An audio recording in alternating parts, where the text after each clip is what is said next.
Uppskrift á góðum degi í boði Austurbrú, Bílaleigu Akureyrar, Móðir jörð og Rúbín kaffi.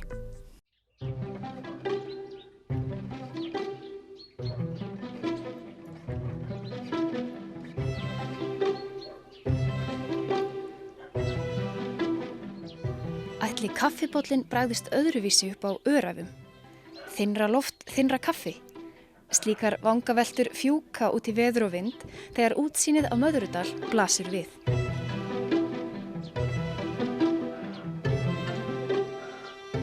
Hér ekki amalegt að hefja daginn.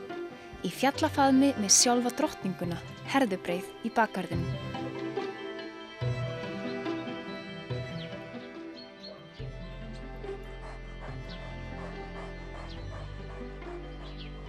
Vilhjálmur Vernharðsson fjallakóngurinn hér, en hann hefur byggt upp glæsilega ferðaþjónustu á þessum afskekkta stað. Þú átt ekki að geta lent í erjum við nágrannana því að hann 45 km í burtu og já, þú ert bara einhvers staðar. Já, ég veit ekki hvað að segja. Við erum náttúrulega partur af hálfundinu og við erum langt í burtu frá öllu og mér líður bara, þetta bara gott að vera hérna. Ég veit ekki hvað best við þetta, það bara náttúran.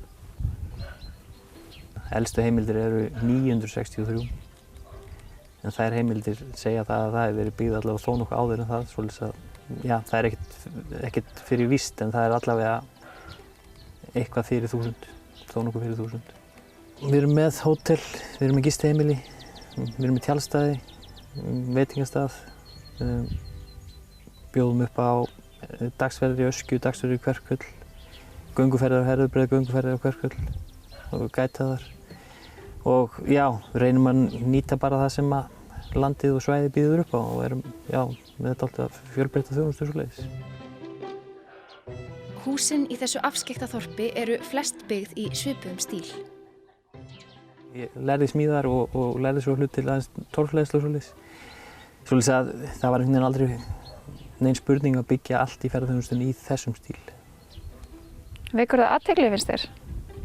Já, þetta náttúrulega verða svona aðeins smá svona torfþorp, svoleiðis að fólk hefur gaman að því. Og það var líka upphaflega þegar ég byrjaði hugmyndin að því að við erum alltaf frá þjóðveginum að hafa svo byggingarnar myndi líka draga að. Segðu mér aðeins frá beitarhúsinu. Já, beitarhúsið náttúrulega svona eins og nafnið gefur til kynna. Beitarhúsið var náttúrulega fjárhús sem voru frá bænum og núna þetta bara,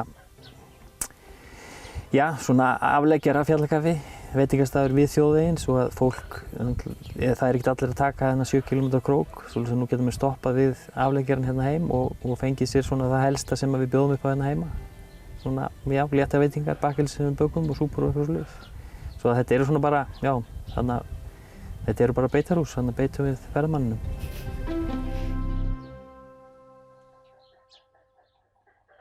Nú ferðalagið hafið. Við ætlum austur og í dag það náttúran, ströndin, sagan, dýralífið og gleðin sem eiga hug okkar alla.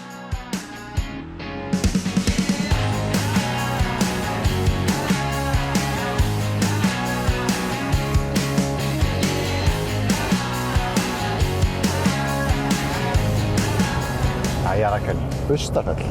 Burstarfell? Hvað eru að tala um það? Heyrðu, það hérna minjasafn, eða þetta í rauninni gamall torfbær sem búið að gera upp og gera ofsalega flottan. Var algjört svona höfuðból hérna í Vopnafirði á árum áður. Við ætlum að tala við Eyþór. Hann hérna sko, ég man ekki hvort hann sko 15. ættliður eða eitthvað af sem sagt bara fjölskyldur sem hefur búið á Burstarfelli. Já. Síðan bara, já, við ætlum bara að fá hann til að segja okkur kannski betur frá því nákvæmlega hvernig það var. En þarna gríðarleg saga og rosalega fallegt umhverfi og bara ótrúlegasta hluti sem hægt að skoða.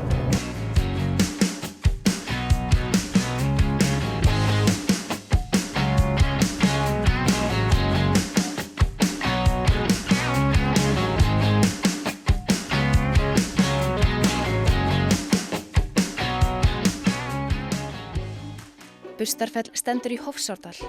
Hér saga undir hverri steinvölu en hinn blóði drifna Vopnfirðingasaga gerðist að hluta til á þessum slóðum. Burstarfell, hvað gamall bærinn hérna? Húsbyggingin? Já. Já, hún að stofninu til þessi bygging frá 1770. Þá samsagt brann bærinn og var endurbyggður bara á sömu hleðslum.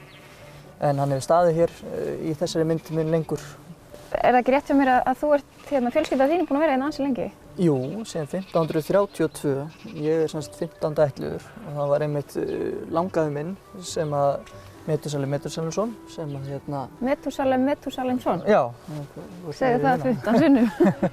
Já, hann sem gerði þetta mögulegt að hér er safn og hann var 12. ættliður. Já, við vorum að tala það í bílnum að það væri svona ákveðin pressa að halda keflinu gangandi og svo ertu bara búin að græða það, eða þið? Jú, við Þórdís eignuðumst dóttur hérna núna í vetur. Til hamingju með það? Þakka fyrir. Þannig að 16. ættliðurinn klár? Hún bara mætt. Æðislegt. Hún verið farin að hlaupa hérna gólfin á sumrin að sýna gestum að varum að vita af. Yndislegt. Já. En það er hérna safn og hvað er það svona helst sem að fólk kannski geti fengið að sjá hérna? Ég veit það er rosalega margt af því að þeir eru með mjög stóran bæ, hann er alveg einstaklega stór. Já, hann er stór og þetta er það sem að kannski sker sig úr helst er það hvað hann sýnir hvernig vistarverur breyttust svona inn í nútíma, ferðust inn í nútíma. Þetta, sér gamla torfbæinn, hvernig fólk bjó og svo kemur þarna inn, það kemur rafmagn, það kemur heitt vatn og svona, þannig að, já, þetta sér hvernig þetta ferðist inn í nútíma smá saman því að það búið hérna til 1966. Þannig að þetta er svona, og kemur líka inn á heimili. Þetta er munurinn að hann er ekki endurbyggður þessi bær sem safn. Fólk flutti út 66 og hann er bara, þú kemur inn eins og einhver búið ennþá. Þetta er náttúrulega, þetta er afkomendur þeirra sem að byggu þarna, sem að setja upp sýninguna. Og þetta er eins og þau muna þetta, hvernig þetta var. Man finnur svona andan í húsinu, svolítið. Þetta er ekki svona tilbúin sýning beint. Þetta er svona, já, sýnir söguna bara hvernig þetta breytist, færist inn í nútíman. Alveg frá 18. öld kannski upp til 20. aldar. Já, þetta er ekta. Já, má segja það.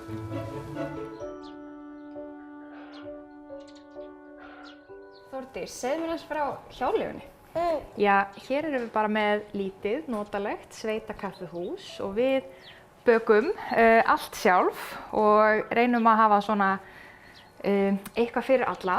Svo er náttúrulega bara prýðis gott uppáhelt kaffi og við erum líka með svona fína kaffihúsa kaffivél, þannig að ef fólk vil fá cappuccino eða latte þá er það hægt líka.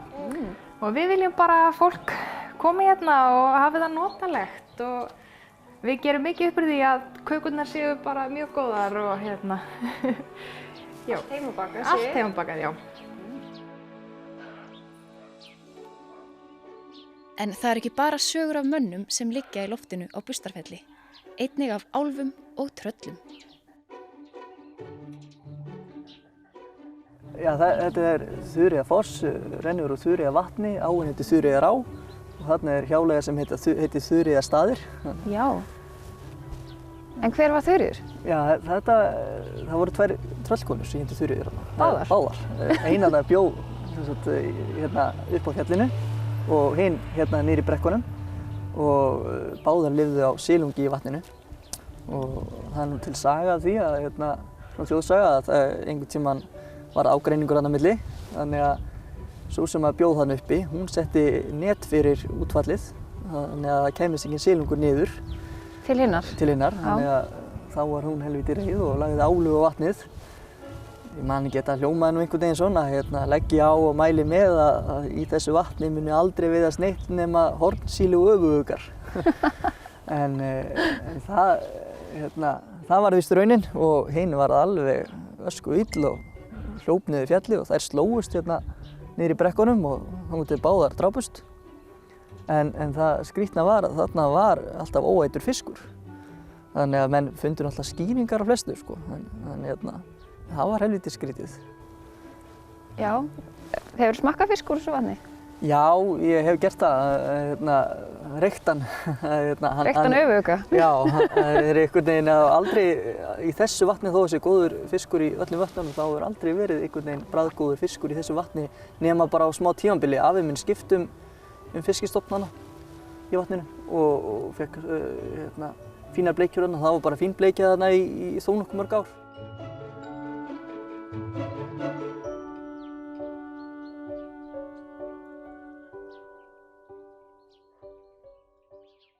Uppskrift að góðum degi í boði Austurbrú, Bílaleigu Akureyrar, Móðir jörð og Rúbín kaffi.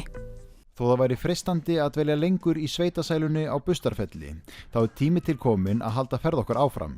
Þórdís tekur ekki annað en mál en að senda okkur á stað með nesti, nýbökuð skinkuhorn og kanilsnúða. Heyrðu, þá það bara Vopnafjörður. Já, heldur betur. Við ætlum að fá okkur hádegismat á Hótel Tanga. Vil ég stela það? Pizza. Þeir eru þekktir fyrir góða pizzu og brauðsnákir. Víðfrægar. En við ætlum reyndar samt aðeins að fá okkur smá forrétt út af því að ég fékk smá gúmmilaði hjá þeim á hjáleigunni.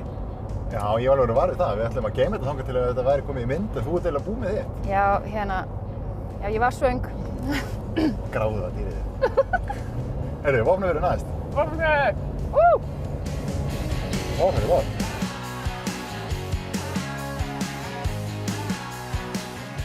Það ýmislegt skemmtilegt hægt að gera á Vopnafirði og nágrenni. Til dæmis einstök upplifun að skella sér í sund í Selárdalslög.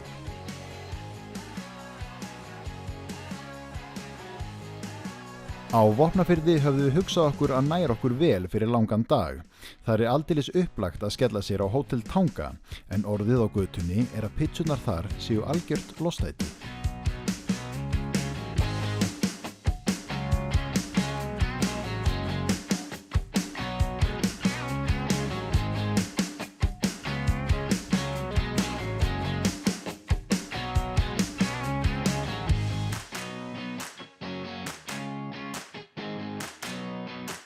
Allt fram streymir, sagði ljóðinu, ef það bara eitthvað við fossa. Hljóðið, frískur úðinn frá vatninu, fuglasöngurinn. Gljúfusárfoss stendur fyrir neðan veginn á leiðin upp á Hellisheiði eystri. Hér fallegt útsýni yfir Vopnafjörðinn.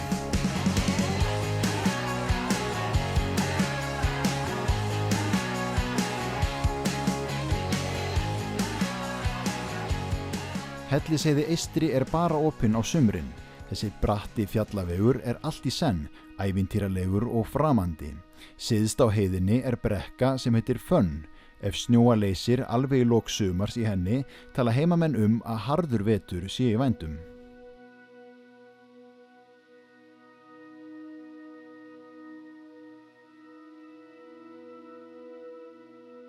Margar einstakar náttúruperlur leynast á leiðinni til Borgarfjarðar. Skemmtileg og auðfærin gönguleið liggur til dæmis niður í hina einstöku Stapavík í Héraðsflóa.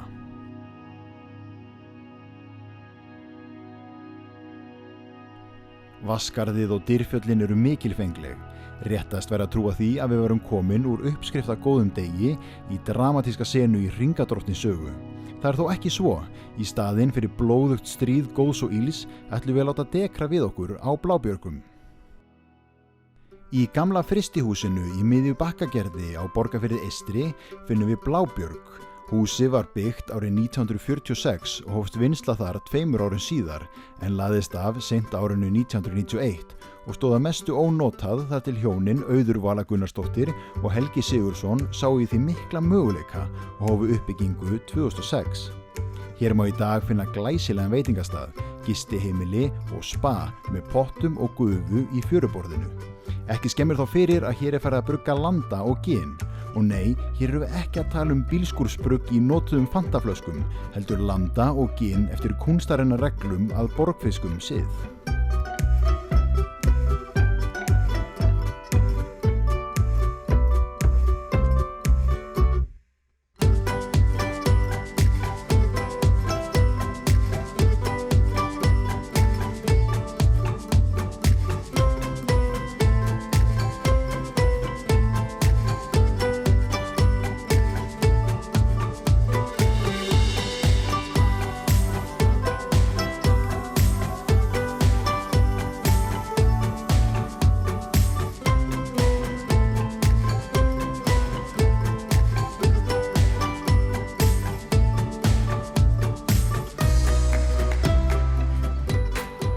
Næst liggur leið okkar á tjaldsvæðið til hans Árna sem þekkir svæðið eins og lófan á sér og ætti því að luma á nokkrum góðum hugmyndum handa okkur af afþreyingu á Borgarfirði.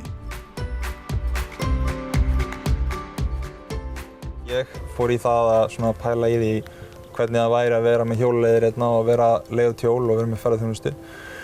Og í rauninni var það sem sagt háskólamenntun mín sem að byrjaði þetta.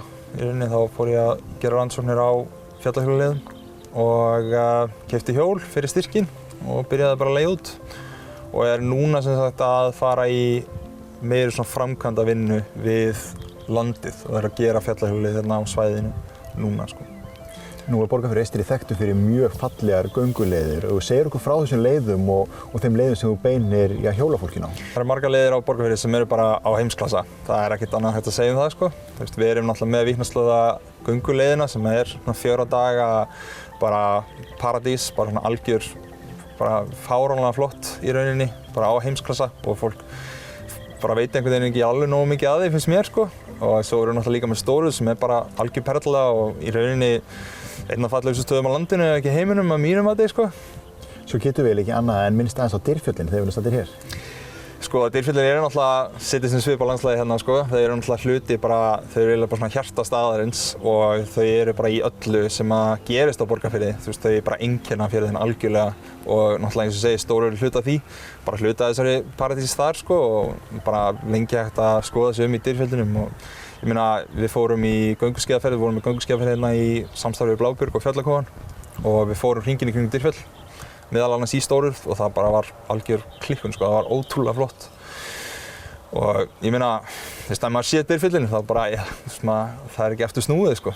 Ég hef sagt við fólk hérna og fólk hefur sagt mér að það bara vildi að það hefði gett ráð fyrir meiri tíma hérna og allir sem koma hérna segja bara trúa því valla að þau hafi bara viljað koma sól undan til dæmis og bara eru mjög sárir í rauninni að hafa ekki gert ráð fyrir meiri tíma og vilja vera hérna lengur og ég meina, ég hef búið hérna í ár, ég hef verið að vinna hérna öll sumur bara senustu 10 og ég hef enn ekki náð að fara allar gönguleiðirnar þannig að ég meina það bara fullt að gera og það besti staðurinn í rauninni til að koma að skoða það hérna á tjald, eða svona finna út á tjaldstæðinu þegar ég búinn að vera að ganga hérna út allt og ég get gefið rosalega mikið upplýsingum og búinn að vera að gera og ég meina Stóruð núna að opna miðjan júlí myndi ég segja, svona byrjun miðjan júlí og þá verður það náttúrulega bara geggjað sko. Það bara besti staðurinn til að fara á landinu til að ganga. Fyrir því sem heimamenn hérna, hvað það við reynum að koma því orð sem fær hjarta til þess að slá hér? Það sko friðurinn myndi ég segja. Það bara svo rosalega friðsælt hérna og það rosalega mikill vinskapur og félagsskapur og mér finnst svona ég svona pínu blanda heima með og utan að koma þetta sko. Ég ólst upp í Reykjavík en ég held svona að þegar maður kemur hingað og tala við fólk þá öllum rosalega annt staðinn og annt fólki sem kemur hingað og við reynum alltaf svona rosalega mikið að hjálpa öllum sem kom hingað að bara upplifa þetta á sin besta máta og bara á þeirra besta máta.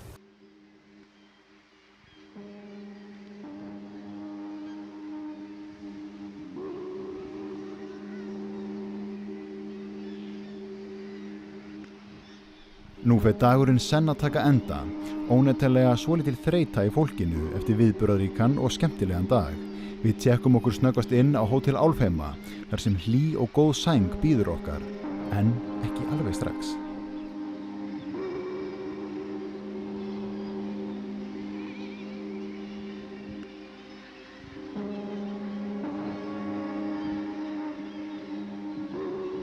Punkturinn yfir á þessum góða degi að halda í kvöldkyrðinni út í Hafnarhólma. Hér eru það fuglarnir sem ráða ríkjum, en hólminn á lista yfir alþjóðlega mikilvæg varpsvæði, þar sem það bil 10.000 fuglapör verpa. Þar á meðal 6 tegundir fugla sem í hættu. Lundinn einn þeirra.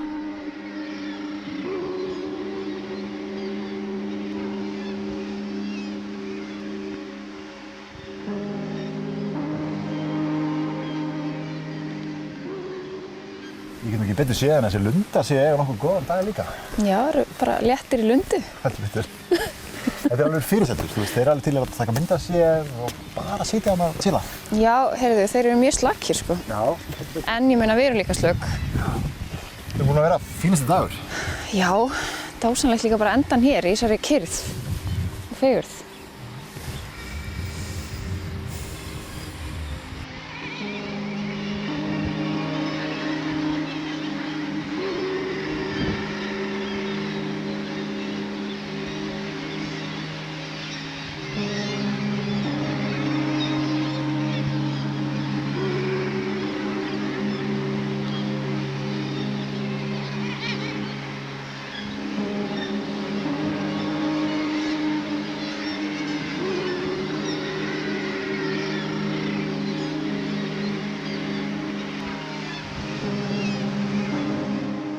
Fuglarnir í Hafnarhólma keppast ólmir að fá að bjóða okkur góða nótt.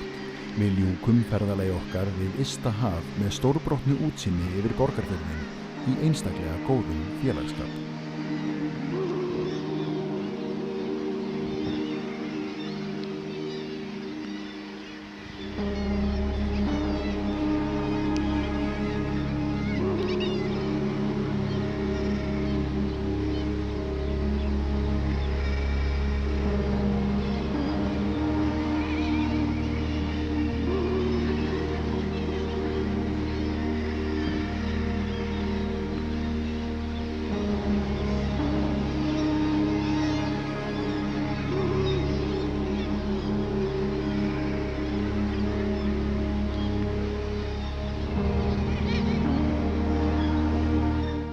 Uppskrift á góðum degi í boði Austurbrú, Bílaleigu Akureyrar, Móðir jörð og Rúbín kaffi.